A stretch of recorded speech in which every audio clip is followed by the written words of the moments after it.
Xin chào quý vị và bà con. Chào mừng bà con chăn nuôi đã quay trở lại kênh Dr. Vet cùng chăn nuôi Việt Nam phát triển. Bà con thân mến, ngỗng là một loài chim có kích thước lớn tương tự như chim thiên nga, không chỉ là thực phẩm khoái khẩu của nhân loại mà còn có những điều vô cùng thú vị về đặc tính của loài vật này mà nhiều bà con chăn nuôi chưa biết tới.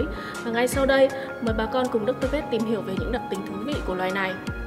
Thứ nhất, ngỗng là loài vật khá thông minh, vì vậy khi đi tìm thức ăn, chúng có thể nhớ đường và tự tìm đường về nhà sau vài lần làm quen.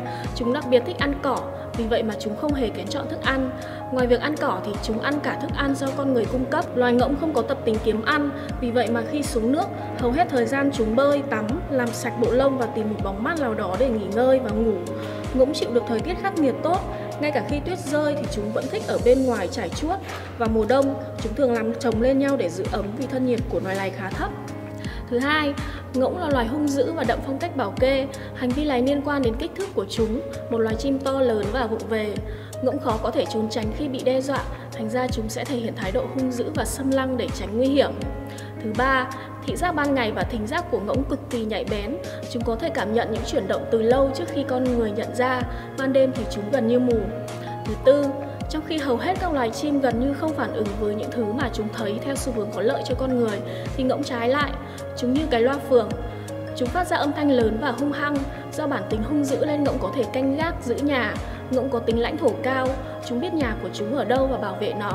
Khi có người lạ đến, chúng sẽ la hét, thậm chí đuổi theo và tấn công nếu thấy chúng ta bỏ chạy. Ngỗng sẽ càng hung dữ hơn vào mùa giao phối hay khi nó đi cùng vợ và đàn con. Thứ năm, ngỗng không thể bị mua chuộc bởi đồ ăn. Như câu chuyện về thành Rome, những con chó nhà bị mua chuộc bởi thịt tươi và thế là im như cún. Ngỗng thì không bị tác động bởi đồ ăn, bất kể là đồ ăn có ngon tới đâu. Thế nên, rất nhiều nông dân trên thế giới thích nuôi ngỗng để giữ nhà và bảo vệ các con vật khác hơn là nuôi chó. Và còn hơn thế nữa, điển hình như ở Tân Cương, Trung Quốc, ngỗng được sử dụng để bảo vệ các đồn cảnh sát và các tòa nhà.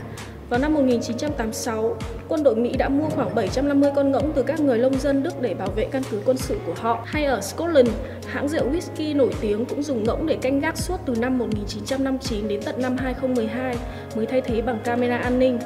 Thứ sáu, ngỗng ăn chay và kiêng làm mài cắt cỏ, không giống như những loài gia cầm như gà, vịt, vốn thích các loài côn trùng, giun, dế và thức ăn giàu vitamin. Ngỗng thì rất phàm ăn nhưng lại ăn toàn thực vật. Chúng đặc biệt thích ăn cỏ, dù cỏ non hay cỏ già thì đó đều là những món khoái khẩu của chúng. Vì vậy ngỗng còn được ví như một cỗ máy xén cỏ. Thứ bảy, ngỗng là chuông báo thức tự nhiên và là kẻ đi chiếm nhà người khác. Bên cạnh khả năng canh gác thì tiếng kêu của ngỗng cũng có thể là chuông báo thức. Ngỗng có trí nhớ tốt, nó nhớ được con người, phân biệt được ai là ai qua hình dạng, điệu bộ và giọng nói. Nó cũng biết bên cạnh mình có bạn gà, bạn chó nào và nhớ được tình huống, môi trường xung quanh. Thế nên những gì bất thường, xáo trộn, dù là nhỏ hay có kẻ lạ xuất hiện thì chúng sẽ chào đón bằng tiếng kêu và thái độ hung hăng. Tuy nhiên, ngỗng cũng thích lang thang nên sẽ không hiếm thấy những con ngỗng lơ là trong công việc canh chừng người lạ. Trên đây là những đặc điểm cũng như đặc tính thú vị về loài ngỗng mà Dr. Vet muốn chia sẻ tới quý vị và bà con chăn nuôi. Hy vọng video này sẽ mang đến những thông tin hữu ích cho những ai đang cần tìm hiểu về loài vật xinh đẹp này. Chúc bà con chăn nuôi thành công. Xin chào và hẹn gặp lại bà con ở những tập phát sóng tiếp theo.